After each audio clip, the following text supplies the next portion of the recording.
What's up, class of 2020? I just want to wish you guys a congratulations from the bottom of my heart for this great achievement in graduation. And I'm looking forward to seeing what you all achieve in your next chapter. I certainly understand the last few months have been very challenging. We've all been faced with different adversities, new normals, so to speak. And I will say that this won't be the last time that happens. There's going to be new normals over the course of all of our lives. And the thing we can all do is just continue to do the best we can do. Do the best we can do to be a great member and contributor to our great country, to our society. And I know the class of 2020 will do just that. So I know the theme of the commencement is adversity fuels greatness. And I certainly can speak to that as I relate to that deep in my heart. In a professional journey that's lasted now going on 21 years of professional football, 5 years in college, and 4 years of high school when I started playing football as a freshman on the freshman football team at my school in San Mateo, California. It was called Sarah High School. I tell you this, when I started playing, I was the backup quarterback on a team, a freshman team that didn't win a game. So our team was terrible, but not only that, I was so terrible that I didn't even get a chance to play. Fortunately, going into my second year, the quarterback from the previous year had retired. He wanted to play basketball because he was done with playing football. So I got an opportunity to play. And I really fell in love with the sport. So my journey in football started off, I would say, pretty slowly. I played high school football. I was very fortunate to start on the varsity team my last 2 years, but I was not by any means a five-star recruit. I really had to work hard. I'd say I was a late bloomer in a lot of ways. And I eventually was offered a scholarship to a few schools, and I ended up choosing the University of Michigan. And when I started at the University of Michigan, I was the 7th quarterback on the depth chart. I was looking up at a lot of people. And it was a very daunting challenge because I was not sure if I was ever going to get a chance to play. And the only thing I could do was focus on what I could do, on being a great leader, being a great teammate, working as hard as I could to try to make the necessary improvements so that my coaches and my teammates would trust me and give me a chance to play, which finally happened. And my first pass that I ever threw in college was my second year. And I ended up throwing a pass over the middle of the field, and it went for a touchdown.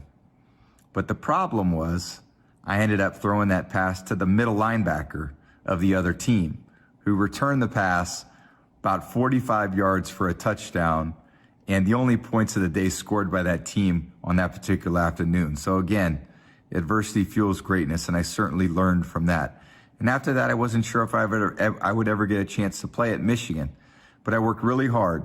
I worked with a lot of people, a lot of great teachers, people that supported me, and certainly a mentor of mine, Greg Harden, who taught me to deal with my own emotions, to deal with my own work ethic in the way that I knew how.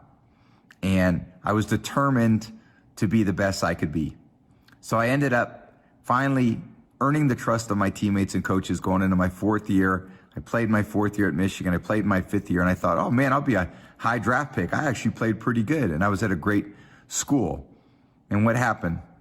I was the 199th pick in the 2000 draft 20 years ago. The 6th round by the New England Patriots. And in fact, at that time, I didn't even know where New England was. I was from California. I was like, New England? I never heard of New England. So I ended up making a trip back there.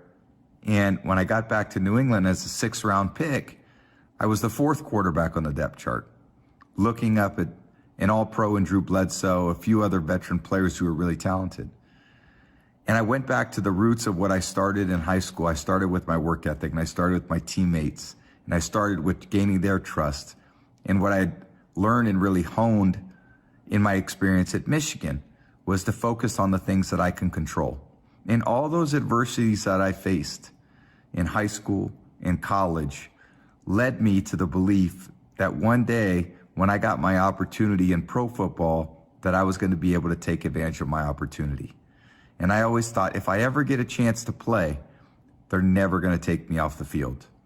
And that's just what happened. In my second professional season, the starting quarterback unfortunately got hurt. It was a really tough play, and I ended up going into the game, and I really never looked back. I never looked back because I realized all those lessons that I had learned through high school, through college, had got me to the point where I was at professionally, and they served me so well. And a lot of times in high school and college, I would complain that I wasn't getting the opportunities other people were getting. And I realized that you can only focus on what you can control, which is the opportunities that you do get, and you should take advantage of them when you get them, because you never know if you're going to get a second one. So when I finally got my chance to play with the Patriots, that's the approach I took. And I said, no one's ever going to get me off this field. They're going to have to come beat me out of this position, because I'm going to hang on to it as long as I possibly can. And 21 years later, I'm now playing for the Tampa Bay Buccaneers, and I still have that approach to my career. I still have that approach to a lot of the things that are really important in my life. Discipline, determination, work ethic, leadership. Those are all very sustainable, endearing traits. You guys are going to learn that as you focus on this next chapter in your life. And hopefully you've learned incredible lessons that are going to help guide you and lead you on this journey, because I'll tell you what, it's not going to be easy. There's tough competition in the real world. There's a lot of responsibilities. Your priorities are going to continue to change as you grow and get older. And I would say a couple things about that. When you make your list of priorities, and when you make decisions that are in line with your priorities. So many people I've seen over the course of my career, they want to be a great player, but they don't want to make the commitment. For you guys, what do you want to be? And if you think about that, the answer of what you want to be and what you can be is all going to be determined by you, because your life is what you make of it. Your life's what you make of it. So there's going to be a lot of people to help you on your journey. You're going to have a lot of support from family and friends. The different alumni that you come across, they'll be helpful and supportive.